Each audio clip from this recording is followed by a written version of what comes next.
Assalamualaikum warahmatullahi wabarakatuh. Perkenalkan, nama saya Siti Hajar dengan NIM 2010123120009 dari program studi bimbingan dan konseling. Nah, di sini saya akan merancang topik tentang kejenuhan belajar dalam mata kuliah psikologi belajar dalam memenuhi tugas ujian akhir semester. Nah, kalian para siswa, para pelajar pasti dalam saat ini, dalam kondisi seperti ini, pasti merasa belajar tuh gak jenuh, penat, bosan, kan pastinya seperti itu. Karena kita sekarang dihadapkan dalam masa pandemi, di mana semuanya itu serba terbatas dan dilakukannya secara virtual gitu. Untuk lebih lanjutnya, kita akan membahas itu apa definisi tentang kejenuhan belajar, apa penyebabnya, dan apa layanan guru BK terhadap siswa yang mengalami tentang masalah belajar yang seperti ini, yaitu kejenuhan dalam belajar. Selamat menyaksikan. Pada tahap selanjutnya, kita akan membahas permasalahan dalam kejenuhan belajar. Jadi, kenapa siswa itu bisa merasa jenuh? Karena mereka telah kehilangan motivasi dan kehilangan konsolidasi. Karena kehilangan motivasi dan konsolidasi, maka terjadinya yaitu kejenuhan, kebosanan, rasa malas belajar itu dihasilkan dari kehilangan motivasi dan konsolidasi tadi. Maka dalam belajar mereka akan kehilangan konsentrasi dan tidak fokus, maka akan merasa pelajaran itu akan merasa jenuh gitu. Jadi, nah, selanjutnya kita akan membahas tentang permasalahan dalam kejenuhan belajar. Kenapa siswa itu bisa merasa jenuh dalam belajar? Karena mereka telah kehilangan sebuah motivasi dan kehilangan konsolidasi. Karena mereka kehilangan motivasi dan konsolidasi tadi, maka akan mengakibatkan yang namanya kejenuhan, kebosanan, tidak konsentrasi dalam belajarnya. Jadi semua pelajaran yang dia tangkap, yang dia lihat, yang dia baca, maka akan sulit masuk gitu. Jadi dengan adanya kejenuhan belajar ini, maka membuat siswa malas belajar gitu. Selanjutnya pasti kalian belum tahu kan apa itu definisi dari kejenuhan belajar. Oke, selanjutnya kita akan bahas tentang definisi kejenuhan belajar. Nah, pertama, definisi menurut KBBI, kejenuhan adalah kejemuan atau kepadatan. Secara harfiah, kejenuhan ialah padat atau penuh sehingga tidak mampu lagi untuk memuat apapun. Juga kejenuhan juga berarti jemu atau bosan.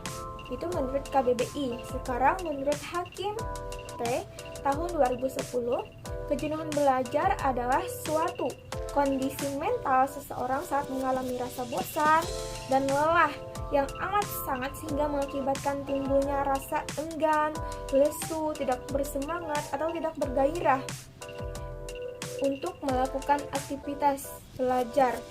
Dapat disimpulkan bahwa kejenuhan belajar merupakan suatu kondisi kelelahan yang dialami oleh seseorang atau para pelajar, para siswa yang merasa bosan, tidak bersemangat, dan merasa apa yang dilakukannya itu tidak ada kemajuan. Selanjutnya, faktor apa saja yang mempengaruhi dalam kejenuhan belajar itu? Jadi, penyebab kejenuhan belajar itu disebabkan oleh dua faktor, yakni internal dan eksternal. Faktor internal seperti malas, kelelahan fisik, kurang semangat, dan kurangnya motivasi. Dan faktor eksternal itu mencakup seperti cara belajar siswa yang tidak bervariasi, karena tidak adanya variasi, cuma cara gurunya memberikan ceramah terus bosanlah para siswa. Nah, jadi kejenuhan belajar dapat menimbulkan dampak buruk pada kondisi psikologis individu dan pencapaian prestasinya. Menurut Ningsih 2006, dampak yang ditimbulkan dalam kejenuhan belajar akan menimbulkan berbagai efek negatif seperti stres dan kehilangan semangat belajar. Kejenuhan belajar menjadikan siswa tidak bisa berdamai dengan masalahnya, terutama pada proses belajar. Siswa akan menarik diri baik secara psikologis maupun kehadiran fisik di lingkungan sosial sekolah, kehilangan waktu dan tenaga, serta belajar seperlunya.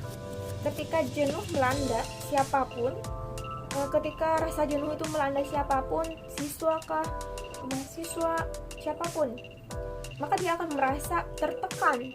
Jika semula siswa belajar penuh dengan semangat dan tekun, rajin, namun ketika adanya rasa jenuh itu datang, mendadak semangatnya itu melemah, tubuh terasa lunglai, hilang gairah dan keceriaannya tuh hilang. Jadi untuk belajar tuh dia malas-malasan jadinya karena adanya rasa jenuh tadi.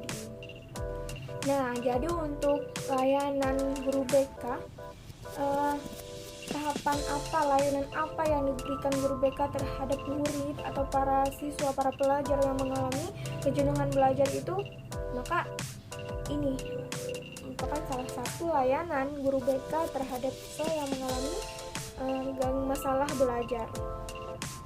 Sebelumnya, kita lebih mengetahui itu karakteristik dari bimbingan tersendiri. Jadi bimbingan adalah suatu usaha pemberian bantuan. Bimbingan diberikan kepada orang-orang yang dari berbagai rentang usia, mau tua, muda, anak-anak. Dari TK bisa sudah diberikan bimbingan layanan sampai orang lanjut usia. Kemudian bimbingan diberikan oleh tenaga ahli, konselor. Bimbingan bertujuan untuk memperbaiki kehidupan orang yang dibimbing. Untuk yang pertama, tujuannya mengatur kehidupannya sendiri, mengembangkan atau memperluas pandangannya, menetapkan pilihannya, mengambil sebuah keputusan, memikul beban kehidupan, dan menyesuaikan diri serta mengembangkan kemampuan. Selanjutnya, ada bimbingan merupakan bagian dari pendidikan secara keseluruhan. Jadi, dapat disimpulkan bahwa bimbingan merupakan upaya memfasilitasi individu agar memperoleh pemahaman tentang penyesuaian dirinya terhadap lingkungan sekitarnya. Jadi, yang terakhir, sebagai penutup, saya akan memberikan motivasi untuk para siswa, para pelajar yang ada di seluruh Indonesia atau di seluruh Kalimantan atau di Banjarmasin terutama, atau orang yang di sekeliling saya. Bagi kalian yang selama ini merasa jenuh, bosan dalam belajarnya, apalagi kan sekarang dalam masa pandemi gitu. Jadi motivasi yang saya berikan kepada kalian semua yaitu, barang siapa yang bersungguh-sungguh maka dia akan mendapatkan kesuksesan. Nah, jadi kita itu harus bersungguh-sungguh dalam menuntut ilmu agar kita bisa sukses dan bahagia dan bisa menjadi orang yang berhasil. Terima kasih, itu saja dari saya. Semoga bermanfaat bagi kalian yang mendengarnya. Wabillahi taufiq wal hidayah. Assalamualaikum warahmatullahi wabarakatuh.